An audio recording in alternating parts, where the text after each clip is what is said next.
नमस्कार बंधुओं, स्वागत है आपका श्री प्रभुवाणी चैनल में। आज इस वीडियो में हम आपको अक्टूबर यानी कि अश्विन माह में पड़ने वाले पहले प्रदोष व्रत से जुड़ी संपूर्ण जानकारी प्रदान करेंगे, जैसे कि प्रदोष व्रत कब है, पूजा व पारण का शुभ मुहूर्त, पूजा विधि और इस दिन किए जाने वाले कुछ उपाय। साथ ही साथ श्रवण करेंगे प्रदोष व्रत से जुड़ी पौराणिक कथा का भी। तो चलिए वीडियो शुरू करते हैं, किंतु उससे पहले यदि आप हमारे चैनल पर नए हैं और इसी प्रकार हमसे जुड़े रहना चाहते हैं तो कृपया कर चैनल को लाइक, शेयर एवं सब्सक्राइब अवश्य करें।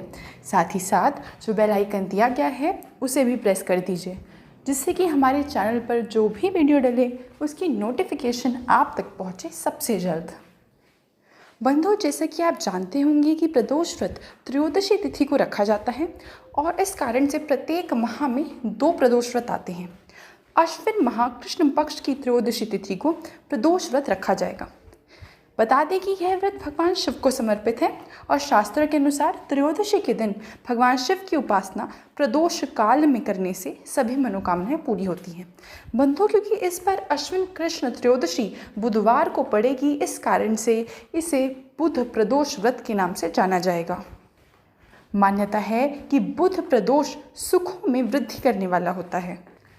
चलिए आइए सबसे पहले चर्चा कर लेते हैं अश्विन कृष्ण प्रदोष शुभ मुहूर्त 2023 के बारे में। तो बंधुओं, साल 2023 में कृष्ण प्रदोष व्रत 11 अक्टूबर बुधवार के दिन रखा जाएगा।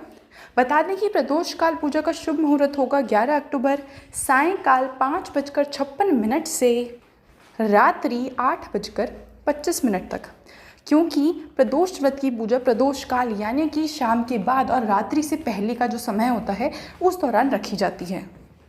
बंधुओं, अश्विन कृष्ण त्रयोदशी प्रारंभ होगी 11 अक्टूबर सायंकाल 5:37 पर। वहीं ये तिथि समाप्त होगी अगले दिन यानी कि 12 अक्टूबर रात्रि 7:53 पर।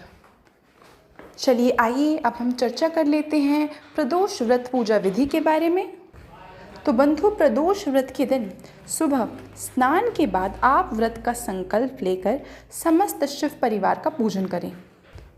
प्रदोष व्रत की पूजा प्रदोष काल यानी कि शाम के समय में की जाती है, इसीलिए शाम के समय प्रदोष काल में एक बार फिर से स्वच्छ होकर संपूर्ण शिव परिवार और नंदी जी की प्रतिमा को पंचामृत व जल से स्नान कराकर बेलपत्र, अक्षत, फल फूल, धूप दीप नैवेद्य चढ़ाएं। इसके बाद भगवान शिव को घी और शक्कर मिले जौ के सत्तू का भोग लगाएं। अंत में व्रत कथा, जो अभी हम आपको कुछ ही क्षणों में जिसका श्रवण कराएंगे, वह पढ़कर समस्त शिव परिवार की आरती करें और साथ ही शिव स्तोत्र का पाठ करें। बंधुओं, बुध प्रदोष व्रत के बहुत महत्व है। शास्त्रों में ऐसी मान्यता है कि बुधवार का दिन गणपति जी को समर्पित है। ऐसे में इस व्रत के करने से जीवन में सुख समृद्धि के योग बनते हैं, बुद्धि का विकास और ग्रह नक्षत्रों का शुभ प्रभाव जातक के जीवन में पड़ता है। साथ ही इस व्रत के करने से कुंडली में बुध ग्रह की स्थिति मजबूत हो जाती है। चलिए आइए अब श्रवण कर लेते हैं बुध प्रदोष व्रत से जुड़ी पौराणिक एवं पवित्र कथा का। तो बंधु, कथा के अनुसार एक पुरुष का नया विवाह हुआ। विवाह के बाद उसकी पत्नी कुछ दिनों के लिए मायके चली गई थी। पुरुष पत्नी को लेने उसके यहाँ गया और बुधवार को ही अपनी पत्नी को लेकर वापस लौटने लगा, जिस पर ससुराल पक्ष ने उसे रोकते हुए कहा कि विदाई के लिए बुधवार शुभ नहीं होता। लेकिन वह किसी की नहीं माना और पत्नी के साथ बैठ बैलगाड़ी में चल पड़ा। नगर के बाहर पहुंचने पर पत्नी को प्यास लगने लगी। पुरुष पानी की तलाश में चल पड़ा। पत्नी एक पेड़ के नीचे बैठ गई। थोड़ी देर बाद जब पुरुष पानी लेकर आया तो उसने देखा कि उसकी पत्नी पानी किसी अन्य पुरुष के साथ पी रही है, साथ ही साथ उससे हंस कर बातें भी कर रही है। यह देखकर उसको क्रोध आ गया। वह जैसे ही अपनी पत्नी के निकट पहुंचा तो उसके आश्चर्य का कोई ठिकाना न था, क्योंकि उसकी पत्नी जिस पुरुष से बात कर रही थी वो देखने में बिल्कुल उसी की तरह था। पत्नी भी सोच में पड़ गई।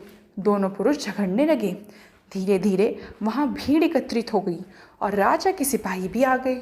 हम शक्ल पुरुषों को देखकर हर कोई आश्चर्य में पड़ गया।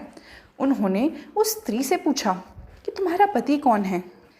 इस पर वह स्त्री भी कुछ जवाब न दे पाई। उसे कुछ समझ नहीं आ रहा था। तब पुरुष शंकर भगवान से प्रार्थना करने लगा, हे भगवान, हमारी रक्षा करें। मैंने बहुत बड़ी भूल कर दी कि मैं सास ससुर की बात ना मानकर बुधवार को ही अपनी पत्नी को विदा कर ले आया। मैं भविष्य में ऐसी गलती कदापि नहीं करूँगा।